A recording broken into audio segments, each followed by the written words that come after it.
Hello everyone, my name is Sunny. Welcome to Sunny coaching classes. PPMET की second counselling की update आ चुकी है। बहुत बच्चों को कब से इंतजार था। आओ मैं सीधा आपको लेके चलता हूँ काउंसलिंग के डिटेल्स के ऊपर। तो अभी आप सामने ऑफिशियल साइट को देख पा रहे हैं। यहाँ पर मैं इसलिए ऑफिशियल साइट दिखा रहा हूँ, सीधा नोटिस नहीं, ताकि बच्चों को बाद में लगता है कि पता नहीं नोटिस कहाँ है, ऑफिशियल वेबसाइट पे मिल नहीं रहा। तो आपको पहले से बता दूं भाई। तो ये रही आपकी ऑफिशियल वेबसाइट, आप एड्रेस ऊपर देख सकते हो। इसी में जब आप ये पहले नंबर पे आ जाता है schedule of second round of counselling. आज 30 हमारे पास 30 जुलाई है और 29 जुलाई को ही ये नोटिस आया है। 29 जुलाई को ही ये सेकंड काउंसलिंग का नोटिस आया है। अब नोटिस क्या आया है वो देखते हैं। मैं आपको पूरी डिटेल बता दूंगा, बाकी आपके जो क्वेश्चंस होंगे हम वो भी जरूर देख लेंगे। तो सबसे पहले तो अब हमारे पास ना आज शाम तक वेकेंट सीट्स की लिस्ट आ जाएगी। किस कॉलेज में कितनी कितनी सीट्स अभी भी वेकेंट बची हुई हैं उसकी लिस्ट आ जानी है 30 जुलाई को। उसके बाद आप लोगों ने क्या करना है, अगर आप एनआरआई सीट्स में करना चाहते हो तो क्या करना है। एनआरआई या फॉरेन नेशनल सीट्स के लिए government university private colleges shall have to be sent to the university after obtaining the eligibility certificate from the university. NRI and foreign national candidates have to obtain eligibility certificate and apply on prescribed admission form. Basically उनको eligibility certificate पहले बनवाना होगा और उसके बाद admission application form को fill करना होगा। वेबसाइट गिवन है, वहां पे एनआरआई कॉर्नर एक अलग से सेक्शन दिया हुआ है, वहां पे करना है अप्लाई।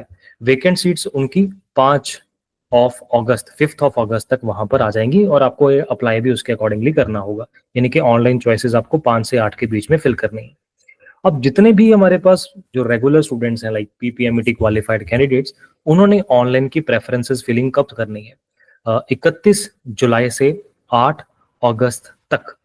जैसे आप लोगों ने फर्स्ट राउंड ऑफ काउंसलिंग में चॉइस फिलिंग करी थी, बिल्कुल वैसे ही सेकंड काउंसलिंग में अगर आप कॉलेज पुराना नहीं एडमिशन करवाई या वहां पे नहीं कंटिन्यू करना चाहते और नए कॉलेज में लेना चाहते हो, तो आपको एज इट इज ये चॉइस फिलिंग और सेम एडमिशन और काउंसलिंग प्रोसेस होगा जैसे फर्स्ट काउंसलिंग के थ्रू हुआ था। और इनकेस आपको आपका डिजायर्ड कॉलेज मिला हुआ है या आप सेटिस्फाइड हो, आप अपने कॉलेज से चेंज नहीं करना चाहते, तो आपने ये second round of choice filling fill नहीं करनी।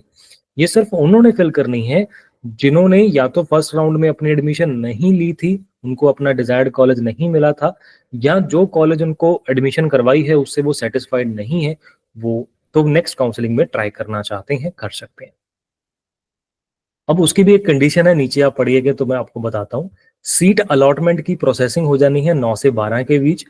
फिर डिस्प्ले होगी प्रोविजनल अलॉटमेंट लिस्ट, जिसको सेकंड काउंसलिंग का रिजल्ट बोल सकते हो, वो 13 अगस्त तक आ जाएगा। और फिर उसके बाद अगर आपको लगता है कि उसमें कोई ऑब्जेक्शन है, सेम वैसे ही कि आपसे कम परसेंटाइल वाले बच्चे को या आपसे पीछे रैंक वाले बच्चे को वो कॉलेज अलॉट हो गया जो आपने भी चॉइस फिलिंग में फिल करा था, आपको नहीं हुआ, सेम कैटेगरी में है अगर, तो आप अगेन ऑब्जेक्शन फाइल कर सकते हो। और ये लॉगिन आईडी करके वहां पे लॉगिन करके जहां पे आपने चॉइस फिलिंग करनी है वहां पे पोर्टल आएगा ऑब्जेक्शन फाइल करने का, तो वो आप कर सकते हो 14 तक।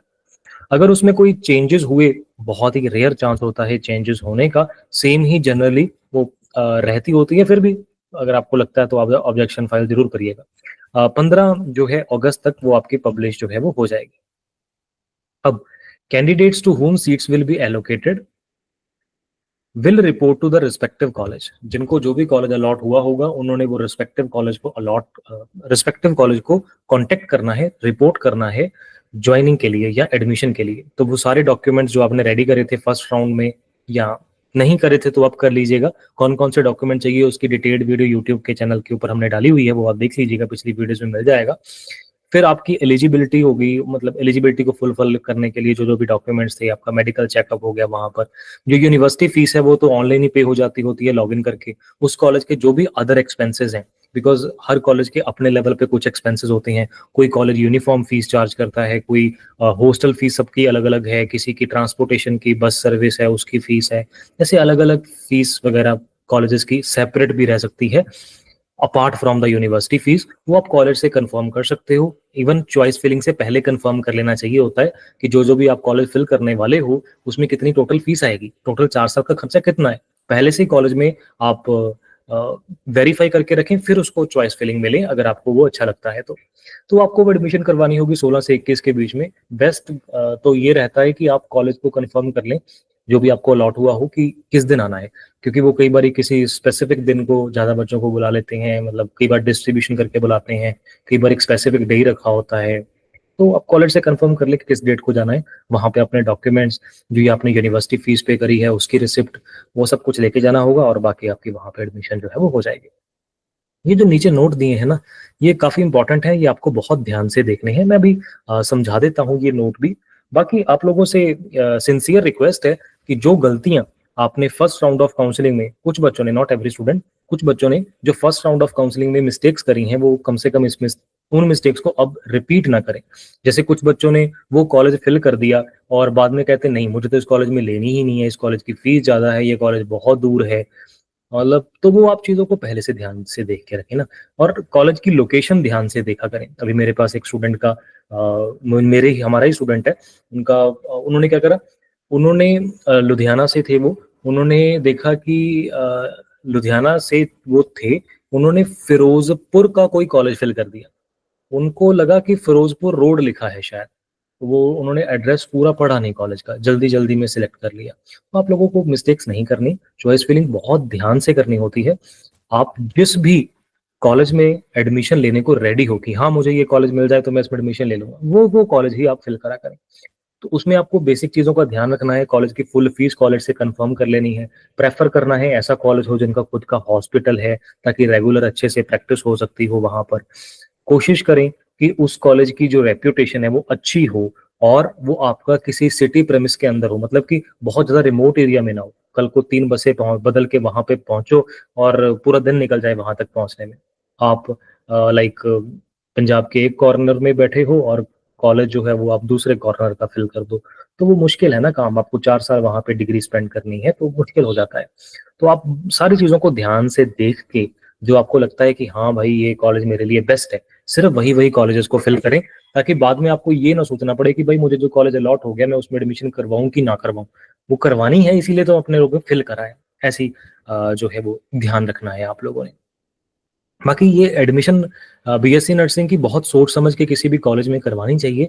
अगर कोई भी मतलब नॉट सो गुड अगर आपको कॉलेज मिल जाता है जिसकी रेप्यूटेशन नहीं है, तो वो आप अवॉइड कर सकते हो, आप ऐसे कॉलेज को फिल ही मत करो, क्योंकि कल को ये डिग्री ना प्रैक्टिकल डिग्री है, आपने जो सीखा है 4 साल उसी ने आपको सारी उम्र आपको जॉब देनी है, उसी ने आपको फीड करना है, वहीं से आपका सारा कुछ है।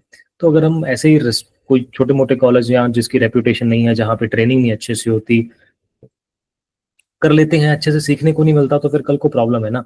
अगर हमें लेटेस्ट इक्विपमेंट की नॉलेज ही नहीं है, हमें प्रोसीजर्स का पता ही नहीं है, हमें मतलब हमारे पास डिग्री तो है पर अगर हमें वो चीजें आती ही नहीं है, कल को जब जॉब करने जाएंगे तो वहां पे तो वो पूछेंगे ना, वहां पे तो इंटरव्यू में यही क्वेश्चंस होने वाले हैं। आप किसी भी नर्स से पूछ के देखिए, किसी भी नर्स से, जब भी वो किसी भी इंटरव्यू के लिए गए हैं जॉब के लिए, उनका ना सबसे पहला या दूसरा क्वेश्चन ये होता है, okay you have completed your BSc nursing from which college.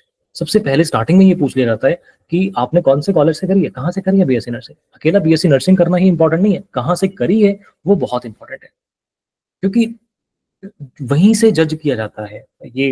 हालांकि it's not so good, her college में सारे बच्चे अच्छे नहीं हो सकते, अच्छे अच्छे कॉलेज में भी बच्चा कई बार पढ़ाई में खुद ही ना इंटरेस्ट ले तो फिर वो पीछे रह जाएगा ना, और कई बार छोटे कॉलेज में भी बच्चा सीख के आगे बढ़ सकता है।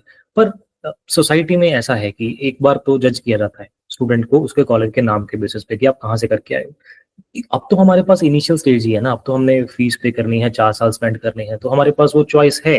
अभी तो हमारे पास पावर है कॉलेज को सिलेक्ट करने की कि ये कॉलेज में जाना है, ये कॉलेज में नहीं जाना, तो उसके अकॉर्डिंगली फिल कर लो, ठीक है, ओके। और वैसे भी कल को अगर आप कॉलेज कल को 1 साल बाद आप सोचते हो कि मैं डिग्री छोड़ ही दूं, तो कॉलेज हैवी पेनल्टी चार्ज करते हैं अगर आप डिग्री बीच में छोड़ते हो। तो वो चीज़ों से आपको बचना है, पहले से ही सारा कुछ ध्यान से अच्छे से सोच समझ के कॉलेज को सिलेक्ट करना है। एंड जो भी कॉलेज आप भरो उसकी सारी डिटेल्स आप कॉलेज से पहले से कंफर्म कर लो, सारी चीज, जो भी आपके मन में छोटा से छोटा डाउट है, कल को ये भी डाउट है ना कि 1 साल बाद अगर कॉलेज छोड़ना हुआ मुझे, कल को बाहर जाना है या एमबीबीएस में एडमिशन मिल जाती है, ये हो जाता है वो हो जाता है, कॉलेज से हर चीज को कंफर्म कर लो, क्योंकि आपके डॉक्यूमेंट्स ओरिजिनल आपके कॉलेज ले सकता है, फीस आपने पे करनी है, तो कॉलेज से आप बेटर गाइडेंस उस चीज के संबंधित ले सकते हो। बाकी आपके डेफिनेटली कुछ क्वेश्चंस होंगे, मैं मेन यहाँ पर आंसर कर ही रहा हूँ अभी, फिर भी आपके जो हूँ आप नीचे कमेंट में जरूर बताना। और एक चीज मैं आप लोगों से बहुत जरूर जानना चाहता हूँ कि आपको फर्स्ट राउंड ऑफ काउंसलिंग में कॉलेज कौन सा अलॉट हुआ था, और सेकंड राउंड में अगर आप चेंज करना चाहते हो तो रीजन क्या है, और कौन से कॉलेज में जाना चाहते हो। मैं ये जानना चाहता हूँ कि बच्चे कॉलेज ए में एडमिशन करवाने के बाद भी क्यों कॉलेज बी में चाहते हैं। कॉलेज ए में तो एडमिशन तभी करवाई होगी ना अगर आपको वो कॉलेज अच्छा लगता था, अगर अच्छा लगता था तो बी में क्यों जाना, और अगर अच्छा नहीं लगता था तो एडमिशन ही क्यों करवाई। तो मैं ये डायलेमा में फंसा हुआ हूँ कि बच्चों को ऐसे इस बार क्यों ज्यादा फील हो रहा है, वो जानने की कोशिश करना चाहता हूँ। तो आप नीचे कमेंट्स में लिखिएगा, मैं जरूर सारे कमेंट पढ़ता होता हूँ वैसे।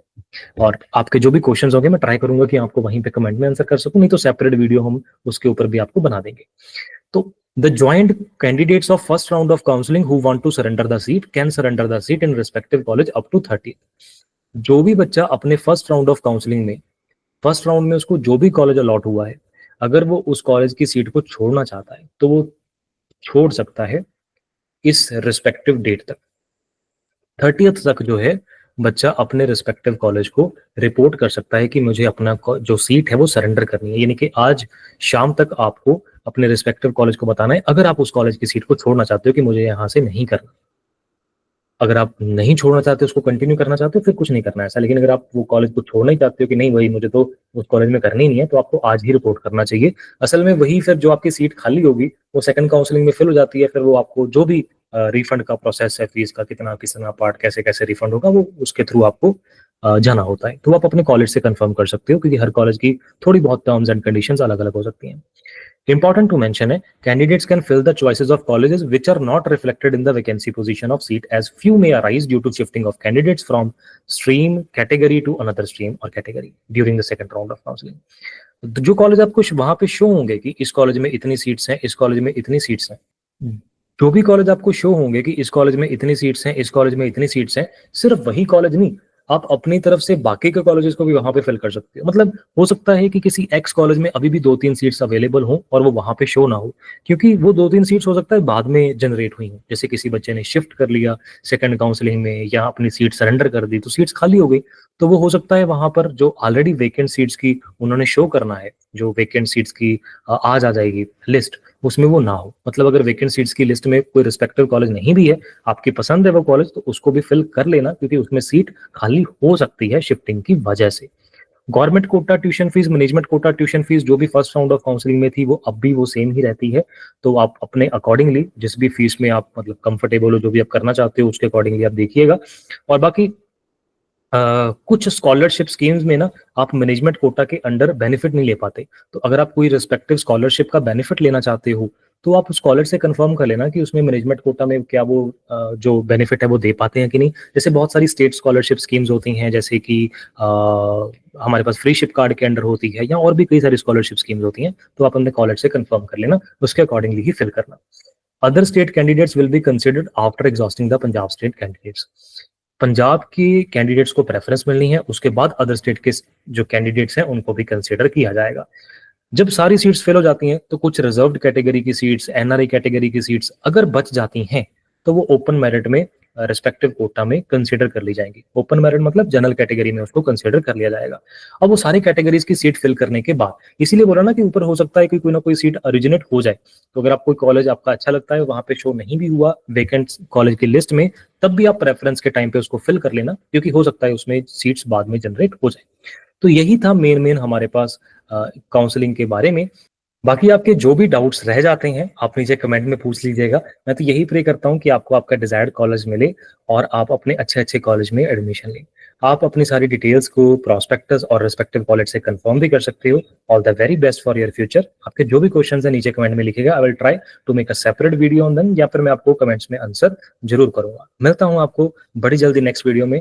ऐसे ही हार्डवर्क करते रहें डेडिकेशन के साथ, और अपनी डिजायर्ड मंजिल तक हमने जल्दी से जल्दी पहुंचना है। All the very best for your future. Good bye.